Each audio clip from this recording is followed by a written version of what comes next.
Hi guys, so this is Haiti being Haiti.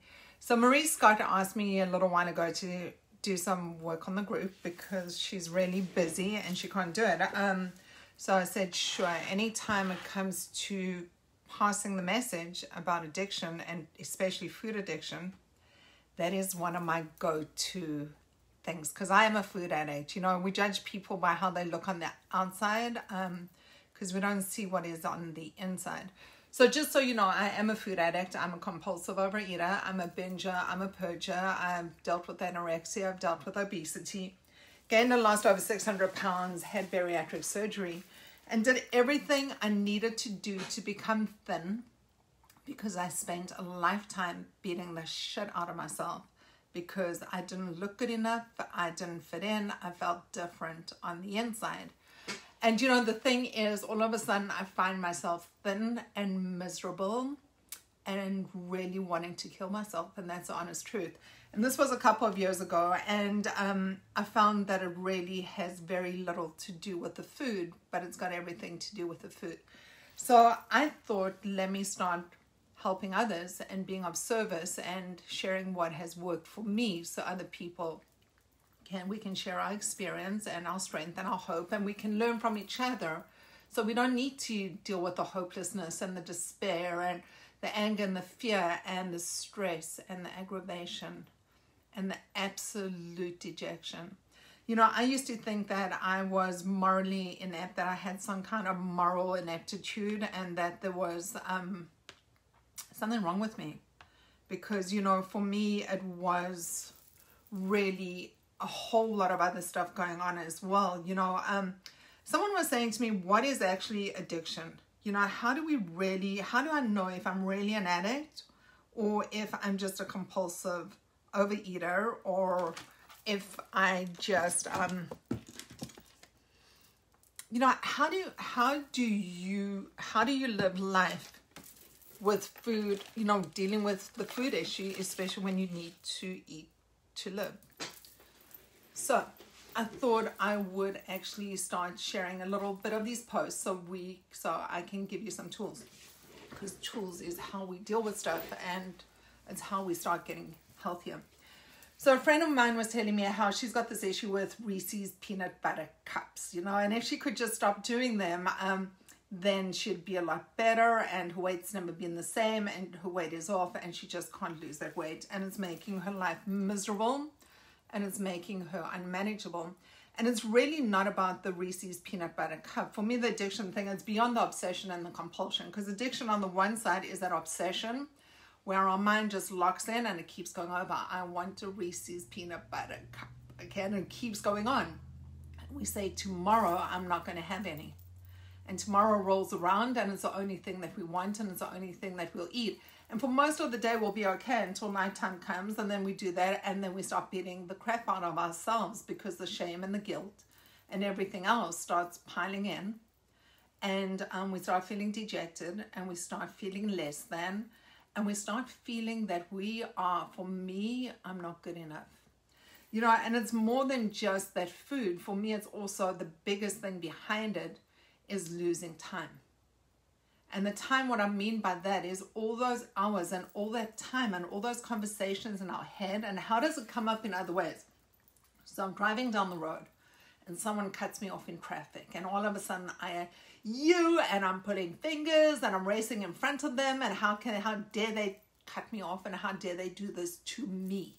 You know, and the world all becomes about everything that is happening. All the stress and all the anger and all the other stuff that is happening around me all becomes about it happening to me. You know, and that's one of the primary things, because all of a sudden, if I've got that drama and I've got all the other stuff that I'm diverting my attention to focus on, I don't need to focus on the biggest issue, which is really the addiction that is sitting behind that. And food is really one of the most insidious addictions, or that I honestly believe, and one of the hardest ones, because it's all about looking good. You know, everyone wants to look a certain image because they think if they look a certain way, they will feel a certain way and they'll be happy. You know, and everything will be perfect and it will be unicorns and rainbows. And it's not like that, because the way we look on the outside has very, very little to the way that we feel on the inside. Because if we don't love ourselves at 350, 400 pounds, at 200 pounds, at 150 pounds, at 80 pounds, we don't love ourselves at all. You know, and part of that journey is learning how to love ourselves the way that we are, no matter, you know, I spent so many years wishing that I looked different. You know, that my nose was different, my eyes were different, my hair was different, I was taller, I was thinner, I was shorter, I was. And that was list is a really long list.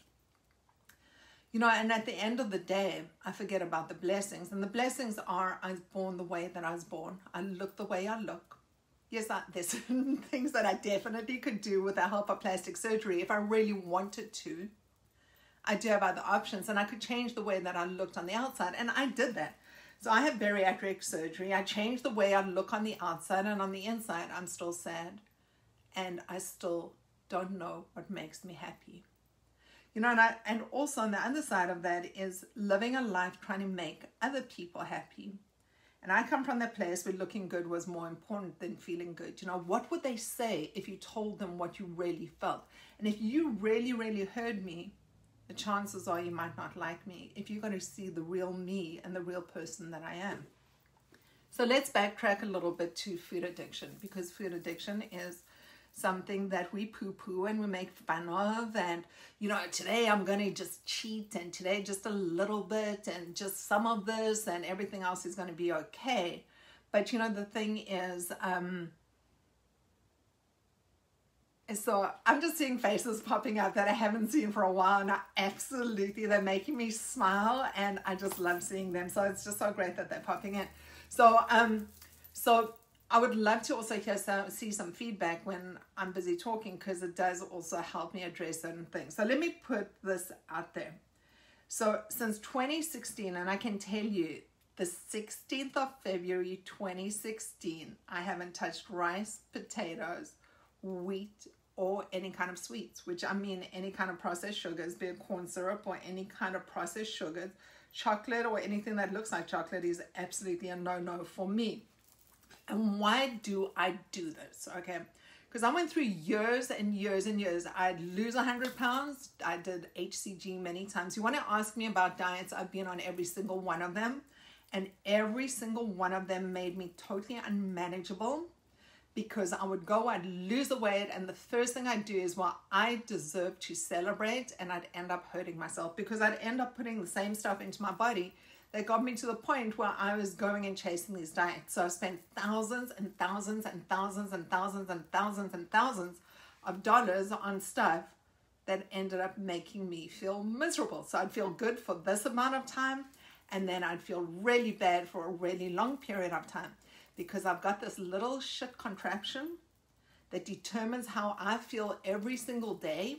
Because when I step onto that little MF, and that's what it is to me, it's this little scale, that if I've lost a pound, it's a good day. If I've gained a pound, it's a bad day.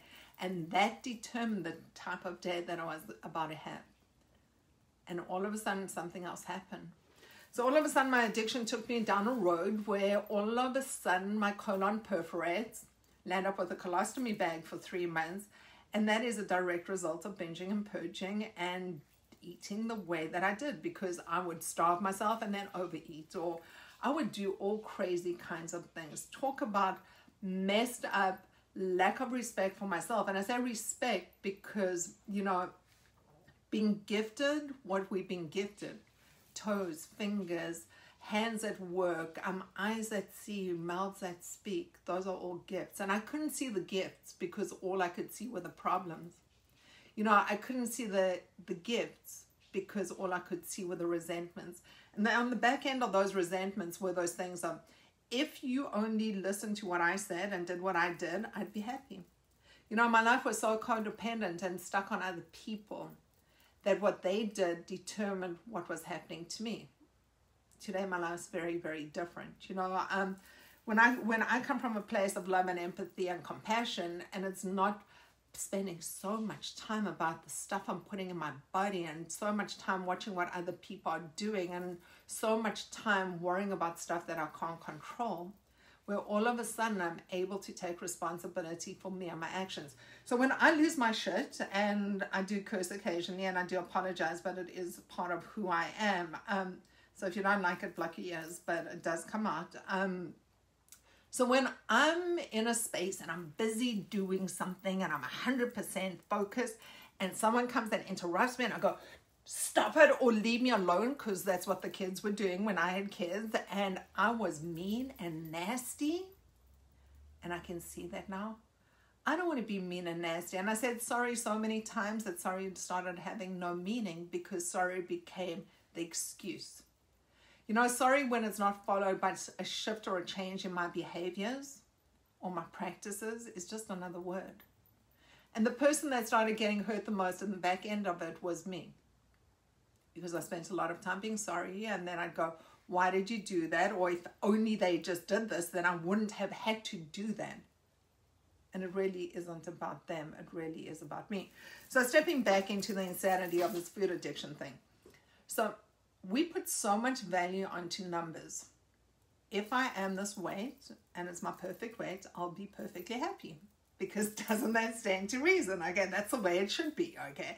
Because everything is numbers and numerical, and that's part of our language. But it doesn't work like that, you know. And if I fit it into the size clothing, haven't you gone through those stages where you buy a size smaller just in the hope that it will motivate you so you can lose weight to fit in it? I had a whole lot of stuff. You know, I looked through my closet and things went from a size 2 to a size 24. And I used to fit into all of them at different stages. And it really isn't about that. So let's step back and take a look at the greater picture of the food thing. So for me, when I look at food, there's definitely a chemical reaction. And that chemical reaction is when everything has carbs. You know, people are talking about a low carb diet. Everything has carbs. You pick up a vegetable, it's got carbs. Everything's got carbs, but not everything has starch. And starch for me is that stuff that all of a sudden when you metabolize it, starts metabolizing like sugar would. It's like if I had to snort a line of cocaine, it would have exactly the same effect on me as by having a huge amounts of sugar or any amount of sugar. And sugar for me comes out of those starches, which is rice, potatoes, wheat, gluten, all that stuff I react to. Corn syrup does exactly the same thing to me. You know, cocaine was never my drug of choice, but it didn't stop me from trying it many, many, many times. So the bigger question becomes, you know, it's not about the substance for me. It's about the choices that we make. So food addiction, let's come back to that. So food addiction is, it's not that I can't eat certain things, because that was the stuff that I was busy telling myself. The story that I know to be true is when I put certain things in me, I have certain reactions.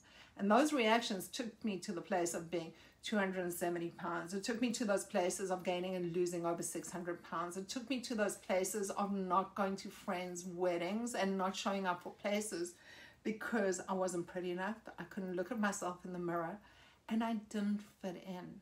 And it was all about the stuff that I was putting into my body. So what happens when we go on those crazy, drastic diets that become those like withholding, those starvation kind of diets? Do you know what happens? I lose some weight, but I also gain a lot of crazy, because all of a sudden I'm not functioning properly. You know, I'm punishing myself, and day in, day out, I'm busy punishing myself. Life's not about punishment. Life is about making the most of today and being as happy as I possibly could be today. So I get people talking to me about the food stuff because I've been in this arena for many, many, many, many years. And Felice and I used to run these meetings, and we used to do it online, and I see faces of people that I recognize. And by the way, I've got 2 things going because I'm in 2 different groups. And I just started doing this because I'm seeing posts of people really struggling. So we post-COVID. A lot of people sat at home and a lot of people ate, and we justified, well, do you know what? Comfort food, what the hell, why not? Okay, let's keep doing the stuff we did before. And it's me like sitting with loads of cocaine or whatever else it is and keep binging on it, or drinking or gambling or whatever else it is that I'm filling that space with. And then what happens is we feel like crap at the end of it, and we really feel bad. And it becomes overwhelming and it seems excessive, and we got to do something extreme. So let's take it down to basics. What are the few basics? If I stop putting the stuff in my body that I have a reaction to, be it the starches. So when I'm talking about rice, potatoes, wheat, or any of the sweets, take that out. Just take it out. I haven't touched that stuff. People go, but I have to eat. You know, how do you eat if you just stop that? Really well. I eat extremely well. Okay, do yourself a favor. Google how many fruits, vegetables, and all the recipes you can find on Pinterest without wheat or any kind of rice or any kind of starch or any kinds of potatoes or corn syrup on Pinterest. You will find thousands and thousands and thousands and thousands of things. So there were a couple of things that were also key to me. One is I was angry. I was pissed off. I was angry. It's my birthday. How else do you celebrate a birthday without having chocolate cake in front of you? Like, how do you celebrate birthday without either eating or drinking? Well, I eat, but I have choices, because those choices for me have consequences at the end of the day. So let me run through the consequences that I experience. So it's not about the looking good. It's about the feeling stuff. So all of a sudden I put stuff in my body that I know that I react to, that sets off the lying and the juggling. So I tell the teller as I'm busy, the cashier as I'm checking out of Publix, I haven't eaten today, and that's why I can justify giving you this bag of chips or this thing of chocolate. And the thing is, I have eaten, but I'm lying. And then all of a sudden I'm doing the stuff that I'm doing, and my fingers are sore, and my joints are sore, and my knees are sore, and my hips are sore, and all of a sudden it's hard to get out of bed because my back is sore. And all of a sudden these health things starting, and my blood pressure is going up, and my sugar is going out of control, and I'm pre-diabetic, and I'm all these things, and it's everything else's fault. You know, you want to put me into really one of my favorite smells in the whole world. Best thing ever is really fresh Italian bread, like that crispy stuff. Let me walk through a bakery. It is like heaven on earth. The difference is I can think about it. I couldn't want it during some periods of time, but I put that stuff in my body and I can't stop. You know, I didn't understand how anyone could have one little square of chocolate. Didn't exist in my world, because you know what, for me that becomes a run that doesn't end today and it doesn't end tomorrow, and I don't know how long it takes because it keeps going. So I have that, and you know what, over the next couple of days, it's all I'm thinking about. And the more I'm thinking about this, the more irritated I become and the more obnoxious I become. And I do have dogs, and they do supervise me. So that little clapping in the background is Pinky. She is a transplant from New York. Hi, Pinks. So why am I talking about this right this second? Today I've had 4 people ask me about the same thing with the food. So it starts off with a couple of things. One is I hold on to remembering my father, who was stuck in bed. He was bedridden, incontinent, not the man that I remembered, okay, but he was one of us. He was a food addict as well. He also had bariatric surgery in the 70s. And the thing is, I don't want to do that to my kids. I don't want to do that to myself. I don't want to be in a position where I make other people responsible for me, or I'm unable to do the things that I love doing, which is getting out, doing the things I want to do in the healthiest form I can do it. So gratitude for me is an action word. Gratitude is on the back end of the stuff of me making choices. And part of that, you know, some of us are service junkies. We love doing things for other people. You know, that love has to start with us. That love starts here first before it actually transcends anywhere else. Because if it doesn't start out with us, it can't go anywhere else. So what I mean by that, I say thank you every single day. I do have a higher power, and it's something that guides me and keeps me centered, and something that I cling on to. And whether you do or you don't, doesn't matter. You know, this is what works for me. Part of that gratitude for me is feeling good. And that feeling good is the stuff that when I put stuff in me that leaves me feeling healthy, that I don't start having those conversations, and I don't start having the guilt, and I don't start beating the crap out of myself, because that's what I do. If I don't put that stuff in my body that I had that allergic reaction to, I just feel better. You know, the food coma is a real thing. It honestly is. So let me give you another scenario. You are allergic to shrimp. Thank you, Felice. This is one of Felice's analogies, and I've never, ever forgotten it. So you're allergic to shrimp, okay? And you know that if you have shrimp, you're going to anaphylaxis. So what don't you do? You don't have shrimp, because it's way easier not eating shrimp, because you know where that's going to take you, to the ER and EpiPens and all the other stuff that come with it. So we all go out for dinner. That's what's happening. We go out for dinner, we're sitting at dinner, and it's my birthday, it's Heidi's birthday. And they come to Felice and they say, Felice, what are you going to have?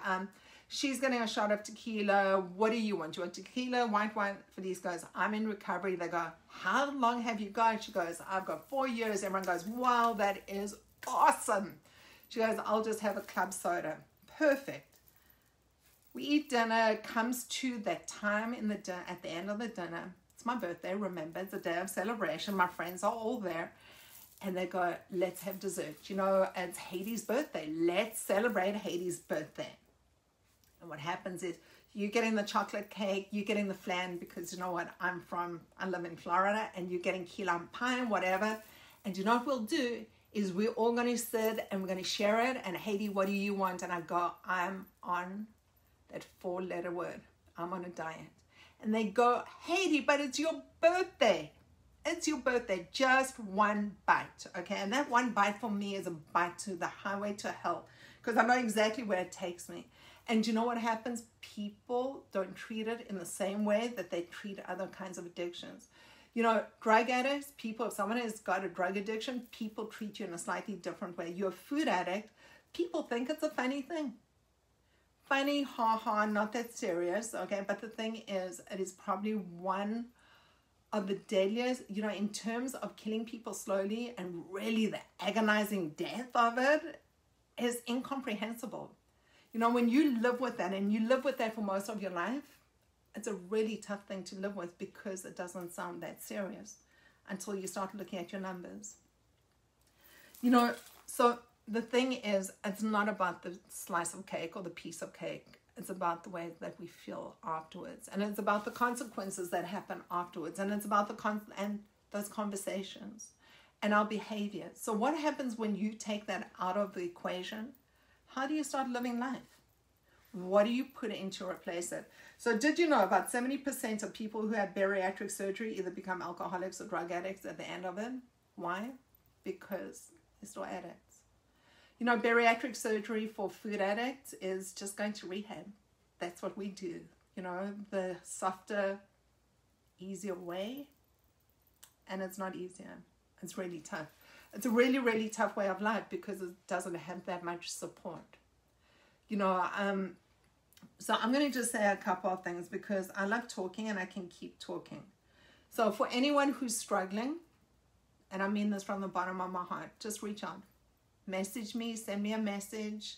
You know, I am here. I believe in service. It's one of the things that helps me stay clean. I love giving back. It's one of the things that I do.